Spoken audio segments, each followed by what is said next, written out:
This survey has been extremely interesting because the word trust has dominated quite a lot of the results. In there, we dig into that detail. In the older age groups, there's a serious concern about data loss by government and by private sector. What's interesting here is that I think there's an acceptance by the public that they will tolerate a certain amount of incompetence from government. Not too much, but enough. But they won't accept anything from the private sector. So transacting with the private sector has to be close to perfect for them to trust a bank or a building society. The interesting piece here is that the younger element, the 18 to 24-year-olds, are the ones who are clearly most worried about doing transactions online. This survey shows an almost overwhelming acceptance of the use of a biometric of some sort to assure the transaction they're doing. Now, I find this very interesting because one of the biometrics, fingerprints, which is not culturally a British type of biometric we accept, was shown by the survey that almost 100% of people accepted it. And the same goes for what we called on the survey eye scan, really iris recognition as the only acceptable technology. They're very happy with that.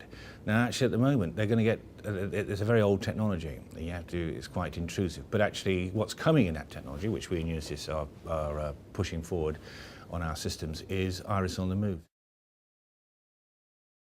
So iris on the move, as we call it, is the recognition of your iris in your eye by the machine from about 2 to 3 meters away. So you don't have to stop, and you don't have to sort of move your head up and down in front of a camera. The camera finds you, it recognizes your iris, and you don't even have to sort of stop in your stride. You just walk straight into the shop or the bank or the mortgage building society, and if you like, the system has recognized you coming in. It probably even will say hello. One of the conclusions we can make from this survey is that the growing acceptance of an authentication, a strong authenticator by the public, in this case a biometric, is because of their greater awareness of the risks and threats that they face.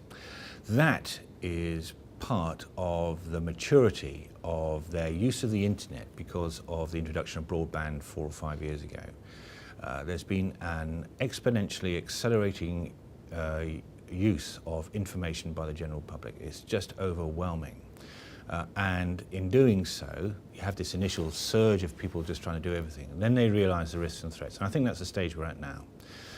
And that's a good thing, because what they're really saying is, okay, understand the benefits of the information society, what we're going to be given, but it needs to be safer. We need strong authentication, and that's how we actually lead into this acceptance of biometrics as a strong authenticator. The public are looking for trusted environments. That's what our survey showed. That trusted environment will be enabled by biometric authentication. The public, if it knows it's got a trusted environment to go to shop, will adopt it wholesale. Hence, in this case, the first adopter will be the one who gets a competitive advantage. And they will make the killings, and they will be the ones who pull themselves out of recession first. Hence, I think you will find, once the penny drops, that not just banking, but retail, travel, all these sort of big industries will adopt this means of identifying you as you in an assured way.